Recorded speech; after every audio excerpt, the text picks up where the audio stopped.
Revenir à Marabout raconte l'histoire de Jean-Noël du Tilleul, un homme qui a quitté sa ville natale quand il avait à peine 18 ans. Il n'a pas revu sa famille depuis près de 30 ans quand son frère, Michel, l'appelle un matin tôt pour lui annoncer la maladie de leur père. 2 jours plus tard, Jean-Noël se retrouve dans une chambre d'hôtel à Bazas, mu par une sorte de nécessité obscure et ne sait pas exactement pourquoi il est revenu et ce qu'il attend de sa présence ici. Et durant 6 jours, il va se confronter au passé avec sa part de non-dit, ses mensonges, ses secrets. Les protagonistes de son histoire sont là également, bien vivants. Certains n'ont pas changé. C'est l'été, il fait extrêmement chaud, l'air est lourd, la forêt cerne la ville de sa présence inquiétante.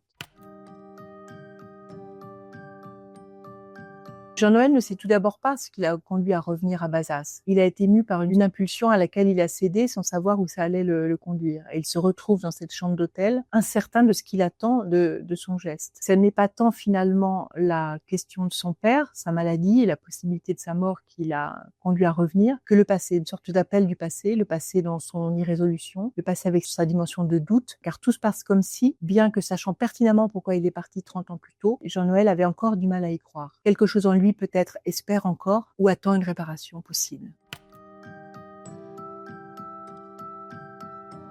Tout au long de ce récit, il y a un animal que j'ai appelé la bête qui rôde dans la ville et qui est le témoin un petit peu de l'existence de Jean-Noël. La bête avait une double fonction pour moi. Elle incarne la dimension de l'intrus, puisque la bête elle se dit clandestinement dans la ville. Et puis la bête, c'est la figure du témoin. C'est elle qui atteste de l'existence de Jean-Noël, puisque par exemple, la nuit, quand tout le monde dort, que la ville est plongée dans le noir, elle seule aperçoit la lumière éclairée de sa chambre d'hôtel. Elle seule atteste de son existence. Avec cette question qui m'intéressait de savoir, mais qui en général est témoin de qui?